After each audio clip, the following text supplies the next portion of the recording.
Hello दोस्तों, बहुत बहुत स्वागत है आपका मैथ्स पॉइंट क्लासेस नांदेड़ पर। तो मित्रों, हमने प्रश्न क्रमांक 30 तक जो पहला वीडियो था पार्ट फर्स्ट, उसमें ऑब्जेक्टिव्स के कंप्लीट कर लिए थे। तो हमने पार्ट फर्स्ट में प्रश्न क्रमांक 30 तक कर लिए थे, ठीक है। तो अब हम आगे के प्रश्न हल करेंगे। प्रश्न क्रमांक 31 कि एक समबाहु त्रिभुज की प्रत्येक भुजा 10 सेंटीमीटर है, तो इसका क्षेत्रफल क्या होगा। तो हमें पता होना चाहिए समबाहु त्रिभुज के क्षेत्रफल का सूत्र क्या होता है। तो समबाहु त्रिभुज के क्षेत्रफल का सूत्र होता है √3/4 गुणित ए स्क्वायर। ए भुजा का मान होता है ना। तो इसमें हम अगर रखें तो √3/4 ए के स्थान पर भुजा दे रखी 10 10⁻²। तो √3/4 गुणित 10⁻² होता है 100। तो 4 से 100 कटेगा 25 बार में, तो इसका उत्तर आएगा 25√3। ठीक है दोस्तों, तो इसका उत्तर आएगा 25√3। ठीक है, तो हम लगा देंगे ए वाला उत्तर। वर्ग अंतराल 90-100 में निम्न वर्ग सीमा। तो हम यहाँ पर देखते हैं कोई वर्ग अंतराल दिया होता है, जैसे 90 और 100 दिया हुआ है। तो यहाँ पर जो छोटी संख्या होती है उसको निम्न सीमा बोलते हैं और बड़ी वाली को उच्च सीमा बोलते हैं। तो हमें यहाँ पर निम्न सीमा पूछा गया है, तो हम उत्तर 90 लगाएंगे। ठीक है। प्रश्न क्रमांक 33 एक घन का आयतन 64 घन सेंटीमीटर है। कितना है? 64 घन सेंटीमीटर। तो उसकी भुजा की लंबाई ज्ञात कीजिए। तो घन का आयतन का सूत्र होता है a⁻3। a⁻3 बराबर 64। 64 किसकी घात 3 होता है? 4 की घात 3 होता है। तो a⁻3 बराबर 4, तो 3 से 3 कट गया, तो a बराबर आ जाएगा 4। तो उत्तर कितना आ जाएगा? 4 सेंटीमीटर। ठीक है। एक सिक्के को एक बार उछालने पर पट आने की प्रायिकता। तो एक सिक्के को एक बार उछालते हैं तो हमें चित्त और पट आने की प्रायिकता होती है 1/2। अगर चित्त पूछा है तो भी 1/2 होगी और पट पूछा है तो भी 1/2 होगी। तो इसका उत्तर आएगा 1/2।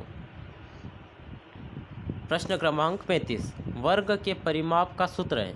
वर्ग का जो एक वर्ग होता है उसकी 4 भुजाएं होती है और चारों की माप एक जैसी होती है।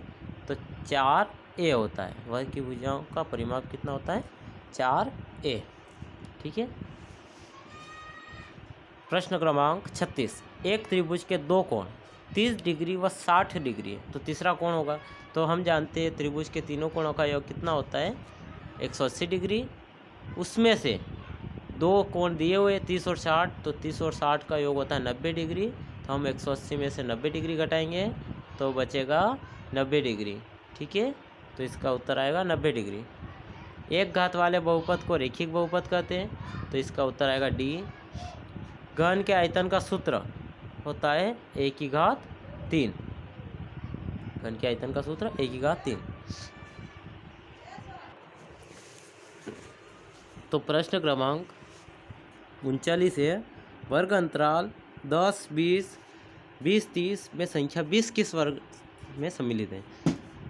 तो जो नियम कहता है कि अगर वर्ग अंतराल 10 से 20 है, इसमें 10 से लेकर 19 तक की संख्या आएगी। अगर 20 से 30 है तो यहाँ पर 20 से लेकर 29 तक की संख्या आएगी। तो 20 किस में आ रहा है? 20-30 वाले में। तो हमारा उत्तर आएगा 20-30। अब प्रश्न क्रमांक 40 त्रिभुज के तीनों कोणों का योग होता है 180 डिग्री। एक्स अक्ष पर स्थित सभी बिंदुओं की कोटि होती है। तो एक्स अक्ष पर y बराबर 0 होता है और y को ही कोटि कहते हैं। तो इसका उत्तर आएगा 0। ठीक है, एक्स अक्ष पर y बराबर 0 होता है तो y कोटि होती है, तो कोटि बराबर 0। एक वर्ग की भुजा 5 इकाई है, तो इसका परिमाप होगा। तो वर्ग के परिमाप का सूत्र है 4 गुणित भुजा। तो 4 गुणित 5 बराबर 20 इकाई या सेंटीमीटर। ठीक है, तो इसका उत्तर आएगा 20। अब यहाँ पर 2/5 गुणा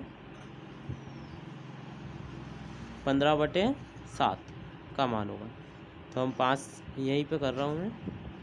5 एकम 5, 5 तिया 15, 3 दूना 6/7, तो 6/7 उत्तर आ जाएगा। अब प्रश्न क्रमांक 44। एक बारंबारता बंटन में वर्ग का मध्य बिंदु 10 है तो उसकी चौड़ाई 6 है। इस वर्ग की निम्न सीमा होगी। तो अगर मध्य बिंदु 10 है तो 10 तो मध्य बिंदु रहेगा, चौड़ाई कुल 6 है इसकी, तो निम्न सीमा ज्ञात करनी तो हमें 6 का आधा करना पड़ेगा। 6 का आधा आता है 3। तो अगर निम्न सीमा ज्ञात करनी 3 घटाना पड़ेगा और उच्च सीमा ज्ञात करनी तो 3 जोड़ना पड़ेगा। 3 घटाने पर 10 में से तो 7 उत्तर आएगा और 3 जोड़ने पर 13। तो निम्न सीमा पूछा है तो आपको 7 उत्तर लगाना। ठीक है। एक घन का कुल पृष्ठीय क्षेत्रफल 96 सेंटीमीटर स्क्वायर है तो उसका आयतन ज्ञात कीजिए। तो घन के पृष्ठीय क्षेत्रफल का सूत्र है 6a² बराबर दे रखा है 96। 6 से काटेंगे 6 एकम 6, 6 कम 6, 6 6 36। तो a² बराबर 16 या a बराबर 4 आएगा। 16 4 का वर्ग होता है। a बराबर 4 आ चुका है तो हमें उसका आयतन ज्ञात करना। आयतन का सूत्र होता है a�3, मतलब 4�3। 4�3 होता है 64 सेंटीमीटर क्यूब। ठीक है। तो आपका उत्तर आएगा 64 सेंटीमीटर क्यूब। अब 46 प्रश्न क्रमांक 46। 7/11 - 2/11। तो आपको 7/11 है, नीचे आधार समान है तो हमें आधार ऐसा कैसा ही लिख देना और 7 में से 2 घटाएंगे। 7 में से 2 घटाएंगे तो 5/11। अब प्रश्न क्रमांक 47। बिंदु 0-7 स्थित है तो किस चतुर्थांश में स्थित है या किस अक्ष पर स्थित है। तो अगर मैं अक्ष बनाऊँ तो ये x अक्ष है और ये y अक्ष। ठीक है। अब x अक्ष पर 0 यहाँ पर ही होता है मूल बिंदु पर, और y अक्ष पर माइनस वाली संख्या यहाँ होती है, -7 यहाँ पर, मतलब बिंदु यहाँ पर है। यहाँ पर है अर्थात यह y अक्ष पर स्थित है। यह पूरा y अक्ष ही, ये x अक्ष। ठीक है। तो यह बिंदु जो है 0-7 y अक्ष पर स्थित है तो इसका उत्तर आएगा y अक्ष। ठीक है। बहुपद 1 + 3y है, कितनी घात है इसमें? 1 घात है तो यह आएगा रेखिक या रेखीय। वह बिंदु जहाँ दोनों निर्देशांक अक्ष मिलते हैं क्या कहलाता है? मूल बिंदु। इसका उत्तर आएगा सी। y अक्ष से बिंदु 3 4 की लंबिक दूरी। तो हम देखते हैं बिंदु 3 4 कहाँ बन रहा। यह जो x अक्ष है यह y अक्ष। x अक्ष पर 3 यहाँ पर होगा, 1 2 3, 1 2 3 और 4 y अक्ष पर। तो जो यह बिंदु बनेगा यह 3 4, ठीक है, यहाँ पर बनेगा। इसकी लंबिक दूरी आपको ज्ञात करना है y अक्ष से। तो ये वाली दूरी अर्थात यहाँ से यहाँ तक की दूरी, यहाँ से यहाँ तक की दूरी है 3, तो इसका उत्तर आएगा 3। ठीक है। प्रश्न क्रमांक 51। एक घात वाले बहुपद को कहते हैं रेखिक। इसका उत्तर आएगा रेखिक।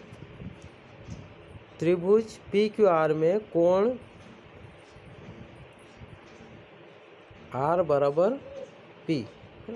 त्रिभुज बनाकर देखते हैं।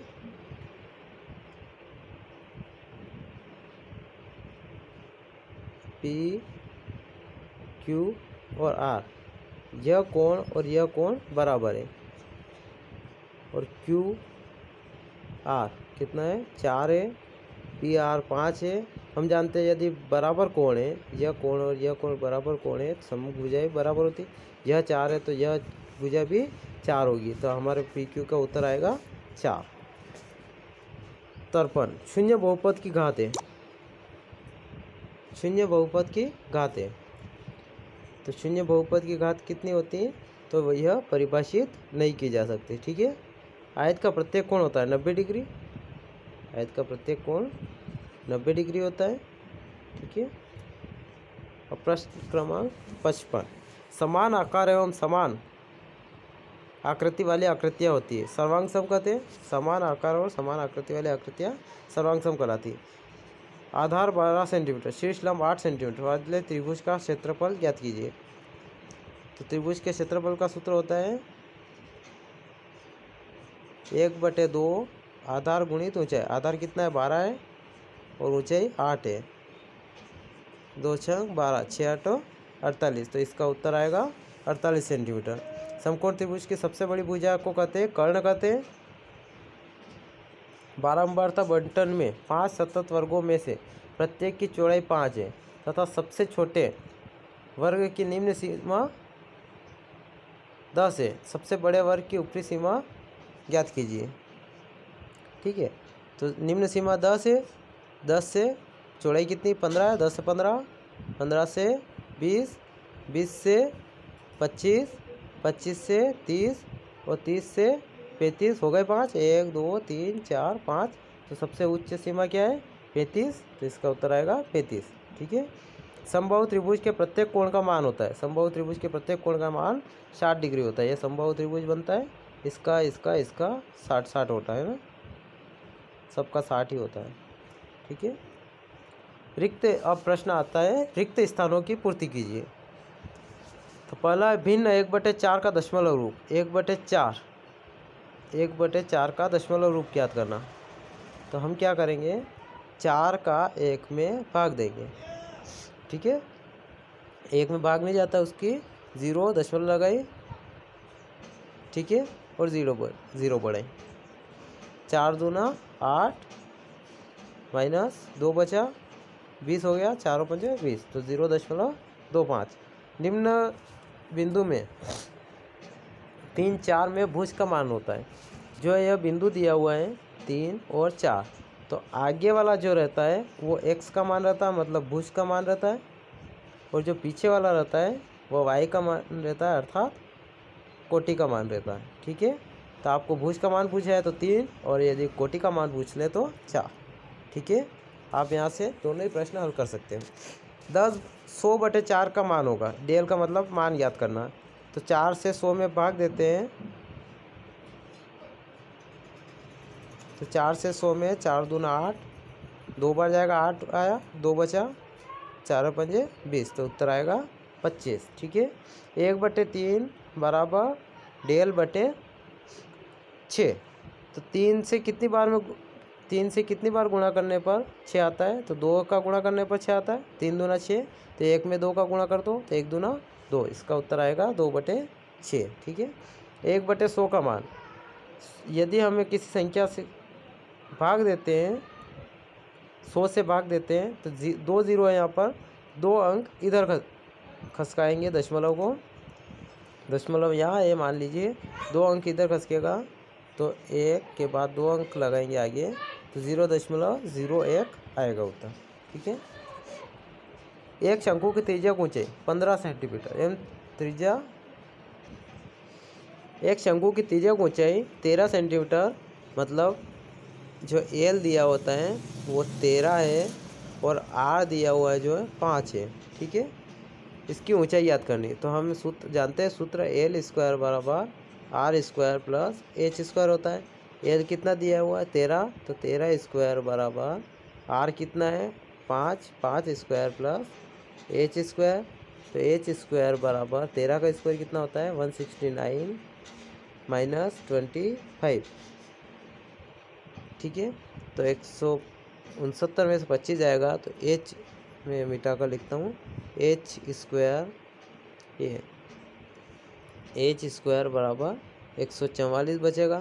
तो H बराबर √144 या H बराबर 44 12 का वर्ग होता है, तो H बराबर 12 सेंटीमीटर। तो इसका उत्तर आएगा 12 सेंटीमीटर। 3 x की घात 3 में x की घात 3 का गुणांक, x की घात 3 के क्या पास में है, तो 3 है, तो इसका गुणांक कितना हो जाएगा 3। यदि 2 आसन्न कोणों का योग हो तब वे रैखिक युग्म बनाते हैं। आसन्न कोण किसको बोलते हैं, देखते हैं। ये आसन्न कोण होते हैं, ये कोण एक दूसरे से सटे हुए होते हैं, उनको आसन्न कोण कहते हैं। तो अगर ये दोनों आसन्न कोण, ये वाला कोण और ये वाला कोण, ठीक है, दोनों मिलकर अगर एक रेखा बनाएंगे, है ना, तो इनका योग 180 होना अनिवार्य है। ठीक है, तो आपका उत्तर आएगा 180। दो आसन्न कोणों का योग 180 हो तब वे रैखिक युग्म बनाते हैं। प्रश्न क्रमांक 9, किसी वर्ग की उच्च सीमा एवं निम्न सीमा के अंतर को कहते हैं। तो वर्ग का आकार या वर्ग की चौड़ाई कहते हैं। प्रायिकता का अधिकतम मान होता है 1। यह मोस्ट आईएमपी प्रश्न है। प्रायिकता का अधिकतम मान 1 होता है, मोस्ट आईएमपी प्रश्न है, याद कर लेना। ठीक है, प्रायिकता का अधिकतम मान 1 होता है। तो हमारा वीडियो बहुत बड़ा बन चुका है, तो हम यहीं पे समाप्त करते हैं इसको। अगले पार्ट में देखेंगे जो आगे के प्रश्न हैं। ठीक है, यदि मेरा वीडियो आपको पसंद आया हो तो लाइक तथा सब्सक्राइब करना ना भूलें।